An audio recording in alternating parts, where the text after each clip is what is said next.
अपने मरने से पहले, अल्लाह मुझे बुलाने से पहले मेरी एक ही ख्वाहिश है कि उत्तर प्रदेश में असदुद्दीन ओवैसी से बेहतर एक नहीं बल्कि 100 नेता बने जो आपकी आवाज बन सके। ये काम आपको करना है। आप मुत्तहिद नहीं है। मुझे शिकायत गैरों से नहीं, मुझे शिकायत आपसे है।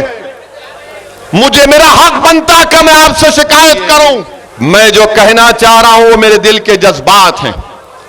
जो मैं कहना चाहता हूं वो मेरे दिल में, दिमाग में बेचैन मुझे कर देती है जब इन तमाम चीजों को देखता हूं। तो जब आवाम के दरमियान में आता हूं तो अपनी तकलीफ को आपके सामने बयान कर रहा हूं।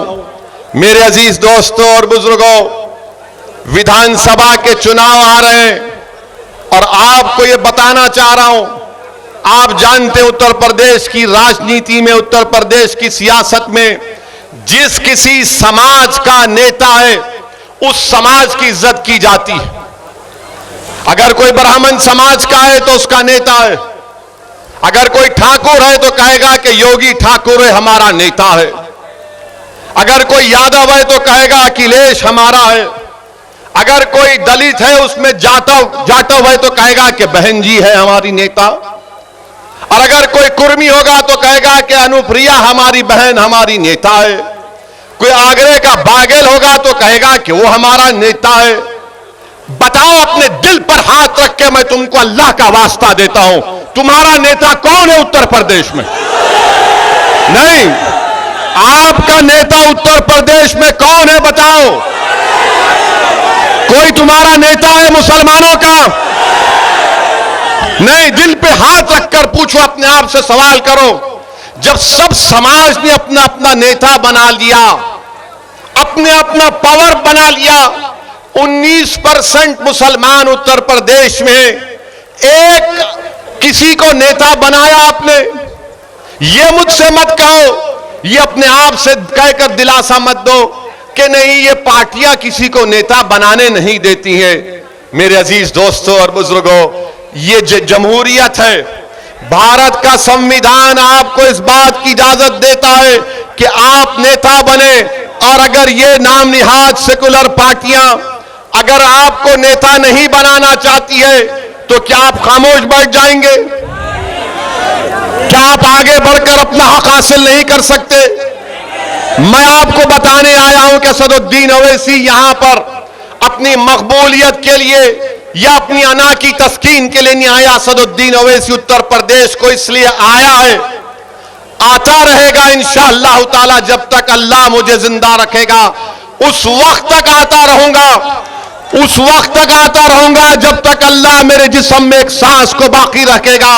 मैं अपने मरने से पहले, अल्लाह मुझे बुलाने से पहले मेरी एक ही ख्वाहिश है कि उत्तर प्रदेश में असदुद्दीन ओवैसी से बेहतर एक नहीं बल्कि 100 नेता बने जो आपकी आवाज बन सके। ये काम आपको करना है। और याद रखो, इस तरह जज्बाती नारे मारने से कोई नेता नहीं बनता ना, इस तरह के जज्बाती बातों से नेता नहीं बनता। नेता उस वक्त बनता है जब आप मुत्तहिद होंगे, जब आप इत्तिहाद को मजबूत करेंगे। देखो, यादव 11% है मगर मुत्तहिद है, ठाकुर है, ब्राह्मण है, बनिया है, जाटव है, मुत्तहिद है। अगर कोई इंतशार का शिकार है, कोई मुत्तहिद नहीं है तो मुसलमान है। आप मुत्तहिद नहीं है। मुझे शिकायत गैरों से नहीं, मुझे शिकायत आपसे है। मुझे मेरा हक बनता कि मैं आपसे शिकायत करूं।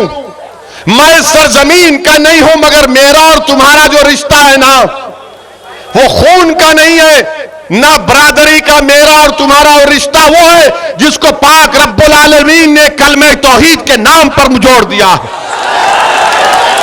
उस रिश्ते की बुनियाद पर तुमसे कह रहा हूं कि आपको तब्दीली लाना पड़ेगा अपने आप में।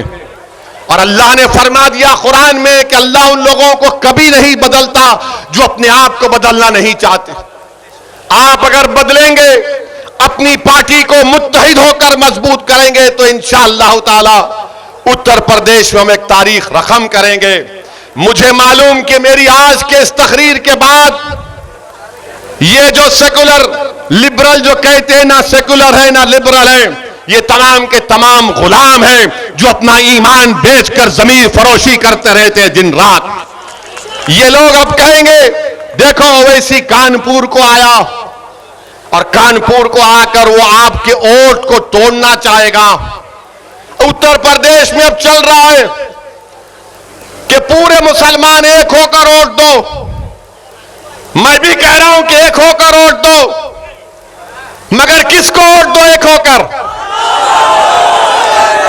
एक होकर किसको वोट देंगे बताओ? क्या तुम समाजवादी पार्टी को एक होकर वोट दोगे? क्या तुम एक होकर बीएसपी को वोट दोगे? क्या तुम एक होकर कांग्रेस को वोट दोगे? क्या तुम एक होकर बीजेपी को वोट दोगे? तो फिर किसको वोट दोगे? नहीं, आप मुझे नहीं, अपने आप को वोट देंगे इस बार इंशाअल्लाह ताला। इस बार आप अपने आप को वोट देंगे अपने मुस्तकबिल के लिए, अपने बच्चों के रोशन मुस्तकबिल के लिए। अब ये बात आप समझिए कि अब शाम से शुरू हो जाएगा टीवी पर, शाम के 6 बजे 9 बजे 10 बजे हमारा निकाह करने तैयार हो जाते हैं। ओवैसी का उत्तर प्रदेश के चुनाव में एक और भड़काऊ भाषण। अच्छा, बुलाते किसको हैं? कांग्रेस को बुलाते हैं, समाजवादी को, बीएसपी को, बीजेपी को बुलाकर मंजलिस के आदमी को बिठाकर पूछते हैं ये मुस्लिम वोट की क्या बात कर रहे हैं? तो पूरे बीजेपी, एसपी, कांग्रेस सब मिलके बोलते हैं ना ना ना, ये इस तरह की फिरका परस्ती की बात, कम्युनिज्म की बात नहीं करनी चाहिए थी ओवैसी को। मैं ये कह रहा हूं कि तुम क्यों नहीं खुल के कहते? तुम क्यों नहीं कहते, चाहे बीजेपी हो, बीएसपी हो, कांग्रेस हो, एसपी हो, कि हिंदू भी मिलकर वोट दो? बोलो ना, क्यों नहीं बोलते? नहीं बोलेंगे वहां पर, इसलिए नहीं बोलेंगे कि डरते हैं बोलने के लिए। असदुद्दीन ओवैसी सिर्फ अल्लाह से डरता और सच बयान कर रहा है आपके सामने।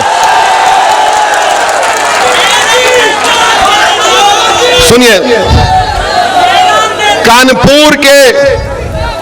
कानपुर के पार्लियामेंट के इलेक्शन में कौन जीता? यहां से कौन जीता? सांसद कौन सी पार्टी का है? डरिए मत, जोर से बोलिए। क्या आपने उसको वोट दिया? क्या आप किसी को जानते हैं कानपुर में मुसलमान ने वोट दिया? क्या आप किसी उत्तर प्रदेश में किसी मुसलमान को जानते हैं जिसने मोदी और योगी को वोट दिया? फिर कैसे जीता? कैसे जीता? फिर कैसे जीता बताइए ना, कैसे जीता? किसने जिताया? अब हम ये जब सवाल करते हैं तो इनके पास जवाब नहीं रहता। यानी मुस्लिम वोट की बात आएगी, तुम हमको छोड़कर नहीं जाना, तुम हमारे घर के नौकर हो, गुलाम हो, कैदी हो, तुम अपने मुस्तकबिल के बारे में नहीं सोचना, हम तुम्हारे आका हैं, हम सोचेंगे।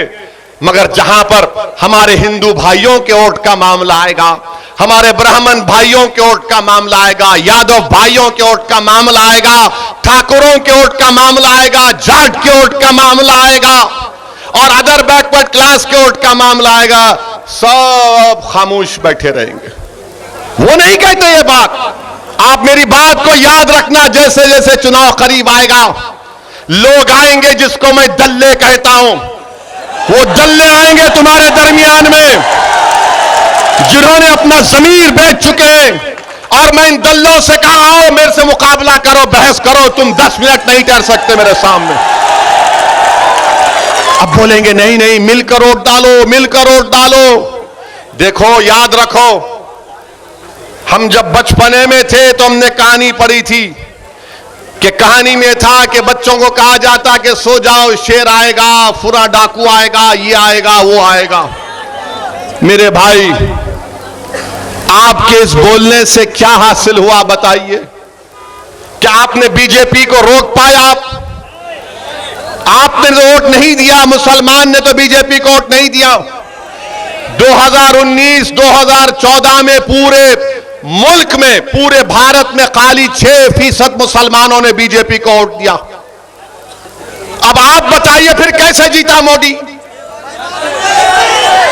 इसका जवाब आपके दिल में है, आपको मालूम है, आपको फैसला करना है।